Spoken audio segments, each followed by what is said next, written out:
ሰላም እንዴት አደራችሁ እንዴት ዋላችሁ እንዴት አመሻችሁ ውድ የስፖርት አፍቃሪያን በተለያየ የዓለም ክፍል በተለያየ የሰዓት አቆጣጠር ውስጥ ሆናችሁ ያደምጣችሁን ላላችሁ ከሀገራችሁ ርቃችሁ ላላችሁ ለሁላችሁም ሰላምና ጤናን እንደ ሁልጊዜውም እመኝላችኋለሁ። ቤተሰቦች እንደሚታወቀው ዛሬ ምሽት ላይ የዓለም ዋንጫ የግማሽ ፍጻሜ ተጠባቂ አንድ ጨዋታ ይደረጋል። ፈረንሳይን ከስፔን ጋር ያገናኛል። የጨዋታውን ውጤት ቅድመ ግምታችሁን ኮሜንት መስጫ ቦክስ ላይ ጻፉልኝ። እንዲያውም ለዚህ የዩቲዩብ ቻናል አዲስ ኮናችሁ ሰብስክራይብ በማድረግ ተቀላቀሉን። ላይክ ማድረግም እንዳይረሳ። ቀጥታ ወደ ስፖርታዊ መረጃዎች ስሻገር በመጀመሪያም ስለ ዓለም ዋንጫ መረጃዎች አደርሳችኋለሁ። በመቀጠልም አጫጭርና የዝውውር ስፖርታዊ መረጃዎችን የማደርሳችሁ ይሆናል። ዛሬ ምሽት የዓለም ዋንጫ የግማሽ ፍጻሜ ተጠባቂ ጨዋታ ይደረጋል። ፈረንሳይ ከስፔን ጋር የሚጫወቱ ይሆናል። ፈረንሳይ በውድድሩ አስፍሪ የፊት መስመር ተሰላፊዎች ካሏቸው ብሔራዊ ቡድኖች መካከል በቀዳሚነት ትጠቀሳለች። አሰልጣኝ ዲዴ ዴሾ በፊት መስመር ላይ ተመራጮቻቸው ኪሊያን ሙባፔ 8 ግቦችን ማስቆጠር ችሏል። ኦስማን ዴምቤሌ የወቅቱ የዓለማችን ኮከብ ተጫዋች ነው። ሚሼል ኦሊሴ በዓለም ዋንጫው ጎልቶ የወጣ ተጫዋች ነው። ምርጫቸው እነዚህን 3 ተጫዋቾችን ያደርጋሉ ተብሎ ይጠበቃል። በተጠባባቂ ወንበር ላይ ያሏቸው ተጫዋቾችም ትኩረትን የሚስቡ ሆነው ይገኛሉ። የስፔን ብሔራዊ ቡድን የተከላካይ ክፍልና ግብ ጠባቂው ኡናይ ሲሞን ከባድ ፈተና ይገጥማቸዋል ተብሎ ይጠበቃል። ስፔን አስገራሚ ታለንትና የግል ብቃት ያሏቸው ልጆችም በስብስባ ውስጥ አካታ ትገኛለች። ላሚን ያማል የዓለማችን ምርጡ ወጣት ኮከብ ነው። በባላንዶር አሸናፊው ሮድሪ የሚመራው የመሃል ሜዳ ክፍሉም ድንቅ የሚባል እንቅስቃሴን ያስመለክተናል ተብሎ ይጠበቃል። በዳላስ የሚደረገው የሁለቱ ብሔራዊ ቡድኖች ጨዋታ በፊፋ ወራዊ ደረጃም አናት ላይ ያሉ ሁለት ክለቦችን የሚያገናኙ ይሆናል። ቤተሰቦች ፈረንሳይ ወይንስ ስፔን ማን ያሸንፋል? የጨዋታውን ውጤት ቅድመ ግምታችሁን ኮሜንት መስጫ ቦክስ ላይ ጻፉልኝ። እኛ ፈረንሳውያንን ማንንም አንፈራም። ጨዋታው የሚደረገው በማህበራዊ ሚዲያ ላይ አይደለም። ኪሊያን ሙባፔም 100% ዝግጁ ነው። የፈረንሳይ ብሔራዊ ቡድን ተጫዋች ዋረን ዛየር ኤምሬ ስፔንን አሸንፈን መበቀል እንፈልጋለን ሲል ከዛሬ ምሽቱ ጨዋታ በፊት ተናግሯል። ዋረን ዛየር ኤምሬ ዝግጁ ነን በማለት በአውሮፓ ቻምፒዮና ላይ የደረሰባቸውን ሽንፈት መበቀል እንደሚፈልጉ ገልጿል። ተጫዋቹ አክሎም እኛ የፈረንሳይ ብሔራዊ ቡድንን ማንንም አንፈራም፣ ጨዋታው የሚደረገው በማህበራዊ ሚዲያ ላይ አይደለም ሲል ለስፔናውያን ምላሽ ሰጥቷል። አሰልጣኝ ዲዴ ዴሾ በኩላቸው ኮከባቸው ኪሊያን ሙባፔ 100% ዝግጁ ነው ሲሉ በጨዋታው እንደምንመለከተው ማረጋገጫ ሰጥተዋል። አሰልጣኙ አያይዞም የስፔን አነስተኛ ግብ ማስተናገድን ሲያነሱ ምክንያቱ ተጋጣሚዎቻቸው የግብ ዕድሎችን ለመፍጠርና ኳስን ለመያዝ ስለተቸገሩ ነው ብለዋል። ስላለፉት የሁለቱ ብሔራዊ ቡድኖች ጨዋታ እንደማያስቡ የገለጹት አሰልጣኙ ምንም አይነት በቀል የለም ሲሉ ተናግረዋል። ስለ ላሚን ያማልም የተጠየቁት ዲዴ ዴሾ ከእኔ ልጆች ጋር በአንድ ለአንድ ግንኙነት መፋለም ፓርክ ውስጥ ወክ እንደማድረግ ቀላል አይደለም ሲሉ ተናግረዋል። የዋንጫው አሸናፊነት ግምት የስፔን ነው። ዲዴ ዴሾ የፈረንሳይ ብሔራዊ ቡድን ዋና አሰልጣኝ ዲዴ ዴሾ የዋንጫውን አሸናፊነት ግምት ለስፔን ሰጥቷል። ስፔንን በደንብ እናውቃታለን፣ የወቅቱ የአውሮፓ ሻምፒዮን ነች ያሉት ዲዴ ዴሾ ከዚህ በፊት 2 አሸንፈውናል ብሏል። ከውድድሩ በፊት ፈረንሳይ የአሸናፊነት ግምት ማግኘቷን የገለጹት አሰልጣኙ ነገር ግን ስፔን ነች ሲሉ ተደምጠዋል። ስፔን ብዙ ጥንካሬዎች ያሏት በጣም ምርጥ ቡድን ነው የያዘችው ሲሉ ዲዴ ዴሾ ጨምሮ ተናግረዋል። የአውሮፓ ሻምፒዮንን ማንንም አንፈራም፣ ዛሬ የምንገባው ወደ ጦርነት ነው ያለው ደግሞ የስፔን ብሔራዊ ቡድን ኮከብ ላሚን ያማል ነው። በእግር ኳስ ሕይወቴ ወሳኙን ጨዋታ ዛሬ አደርጋለሁ ሲል ከፈረንሳይ የምሽቱ ጨዋታ በፊት ተናግሯል። የአውሮፓ ሻምፒዮንን ያለው ላሚን ያማል ምንም አይነት ፍርሃት በየትኛውም ጨዋታ አይሰማንም ሲል ተናግሯል። ላሚን ያማል ጫና የለብኝም ሲል በምችለው መንገድ ሁሉ ለሀገሬ ያለኝ ነገር በሙሉ እሰጣለሁ ሲል ተደምጧል።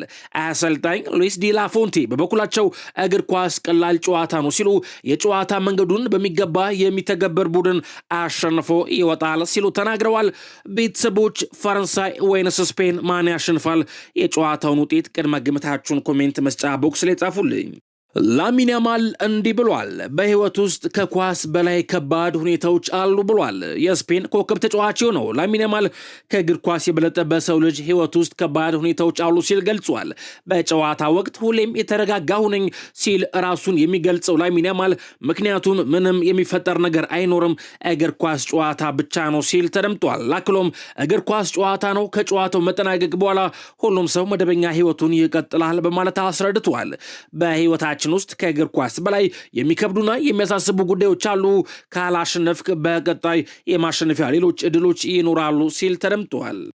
እኛን ማሸነፍ የሚችል የለም ብሏል። ኡናይ ሲሞንም አንዳቸውንም አንፈራም ብሏል። ፔድሮ ፖሮም የስፔን ተጫዋቾች ለዛሬ ምሽቱ ተጋጣሚያቸው ፈረንሳይ ብሔራዊ ቡድን ፍራቻ እንደሌላቸው በሰጡት አስተያየት ተናግረዋል።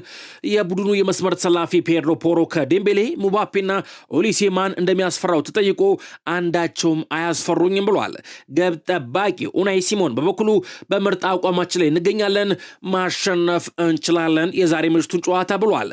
ሌሎች ተጫዋቾችስ ምን አሉ የሚለው ስንመለከት ላሚን ያማል እንዲህ ብለዋል። ፈረንሳይ መፍራት ካለባት ስፔንን ትፍራ ብለዋል።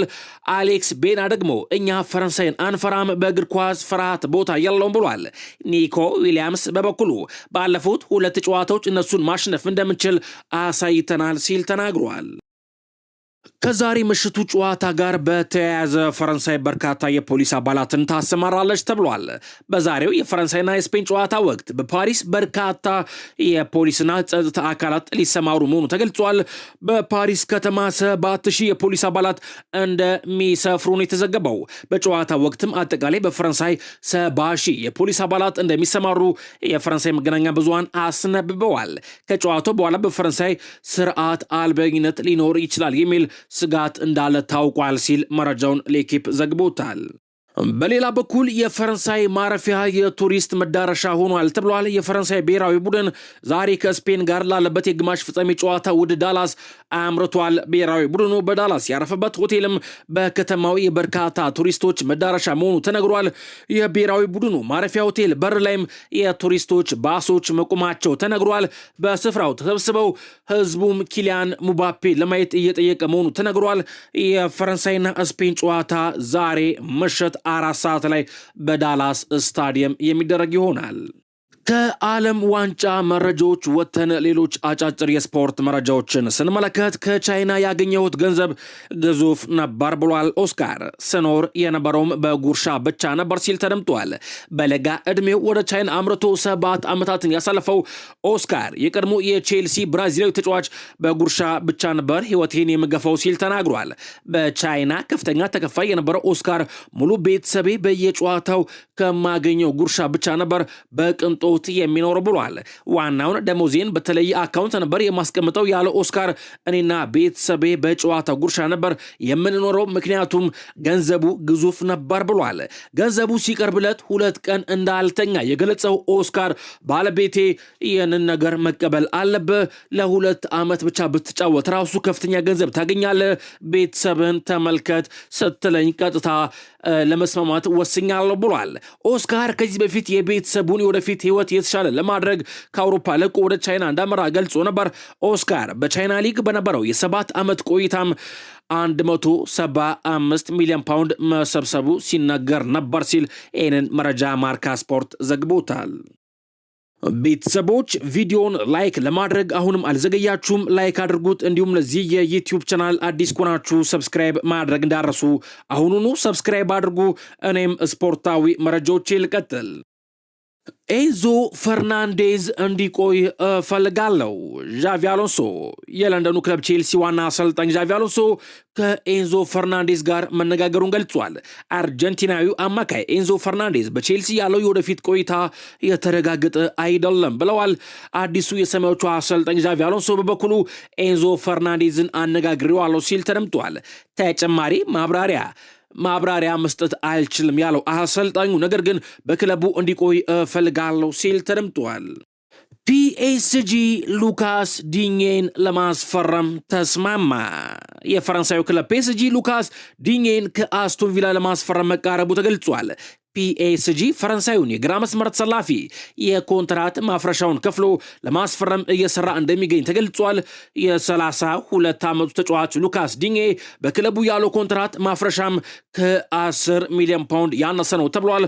አስቶን ቪላ በበኩሉ በተተኪነት ስቱፒናን ከኤሲ ሚላን ለማስፈረም በንግግር ላይ እንደሆነ ታውቋል ሲል ይህንን መረጃ ሌኪፕ ዘግቦታል።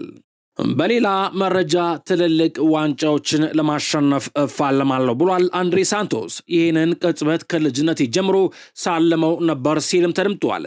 ማንቸስተር ዩናይትድ ብራዚላዊውን አማካይ አንድሬ ሳንቶስን ከቼልሲ ማስፈረሙን ይፋ አድርጓል። አንድሬ ሳንቶስ ከፊርማው በኋላ ትልልቅ አርአያዎች የተጫወቱበትን ክለብ በመቀላቀሌ ጥሩ ስሜት ተሰምቶኛል ብሏል። የማንቸስተር ዩናይትድ ስብስብ ጠንካራ መሆኑን ያነሳው አንድሬ ሳንቶስ ትልልቅ ዋንጫዎችን ለማሸነፍ ለመፋለም ጓጉቻለሁ ሲል ተናግሯል። አክሎም ከልጅነቴ ጀምሮ ይህንን አይነት ቅጽበት ሳለም ነው ያደግኩት ብሏል። ማንቸስተር ዩናይትድ ተጫዋቹን በ50 ሚሊዮን ፓውንድ ሲያስፈርም ቼልሲ ከወደፊት ሽያጭ 10% ድርሻ እንደሚኖረው ታውቋል ሲል ይህን መረጃ ፋብሪዞ ሮማኖ ዘግቦታል። አንድሬ ሳንቶስ እንዲህ ብሏል። ማንቸስተር ዩናይትድ የዓለማችን ትልቁ ክለብ ነው ሲል ተደምጧል። ብራዚላዊ አማካይ አንድሬ ሳንቶስ ማንቸስተር ዩናይትድ የዓለም ምርጡ ክለብ ነው በማለት ተናግሯል። የዓለም ትልቁን ክለብ በመቀላቀሌ በጣም ደስተኛ ነኝ ሲል አንድሬ ሳንቶስ ተናግሯል። አክሎም ማንቸስተር ዩናይትድ እንደ ጠየቀኝ ለባለቤቴ ስነግራት ጥያቄውን ተቀበል ነው ያለችኝ ሲል ተደምጧል። በኦልትራፎርድ ስታዲየም ለመጫወት ጓጉቻለሁ። እዚህ ተጋጣሚ ሆኜ መጥቼ አውቃለሁ። ከባድ ነበር ሲል አንድሬ ሳንቶስ ተደምጧል። ከማንቸስተር ዩናይትድ ጋር በተያያዘ ማንቸስተር ዩናይትድ ዩሪ ቲሌማንስንም ለማስፈረም መስማማቱ ተገልጿል። ማንቸስተር ዩናይትድ ቤልጂማዊውን የአስቶን ቪላ የአማካይ ስፍራ ተጫዋች ዩሪ ቲሌማንስንም ለማስፈረም መስማማቱን ፋብሪዞ ሮማኖ ይህን መረጃ ሀርዊጎ ብሎታል። ማንቸስተር ዩናይትድ ተጫዋቹን ለማስፈረም እያደረገ የነበረው ንግግር በስምምነት መጠናቀቁ ተገልጿል። የ29 ዓመቱ አማካይ ዩሪ ቲሌማንስ ማንቸስተር ዩናይትድን የመቀላቀል ፍላጎት እንዳለውም ተነግሯል። ማንቸስተር ዩናይትዶች ተጫዋቹን በአስቶን ቪላ ያለውን የ35 ሚሊዮን ፓውንድ ውል ማፍረሻም እንደሚከፍሉ ተረጋግጧል። አሁን ላይ ሁሉም ወገኖች ዝውውሩን ለማጠናቀቅ ጥረት እያደረጉ እንደሆነ ታውቋል ሲል ይሄን መረጃ ፋብሪዞ ሮማኖ ሀርዊጎ ብሎታል።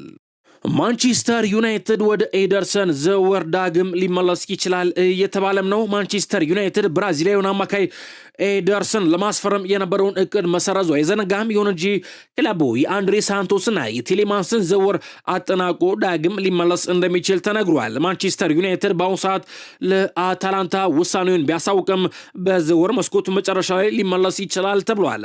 አታላንታና ተጫዋቹ ግን ማንቸስተር ዩናይትድን በድጋሚ ስለ መቀበላቸው የተረጋገጠ ነገር የለም።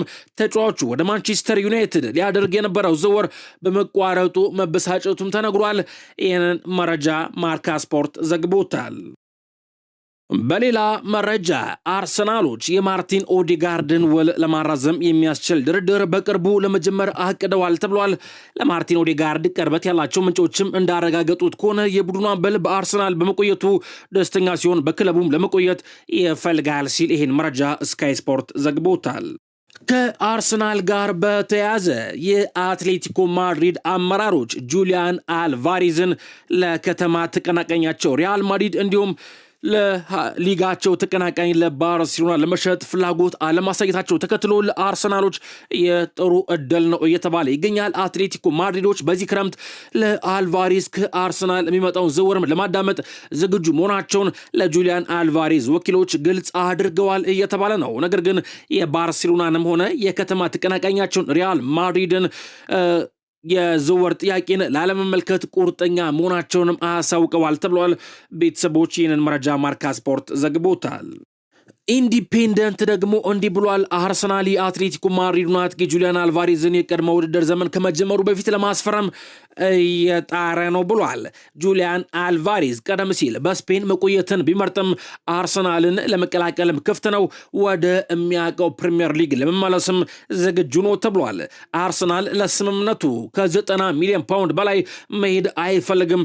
አትሌቲኮ ማድሪዶች ደግሞ ወደ 100 ሚሊዮን ፓውንድ ይፈልጋሉ ሲል ይሄን መረጃ ኢንዲፔንደንት ዘግቦታል።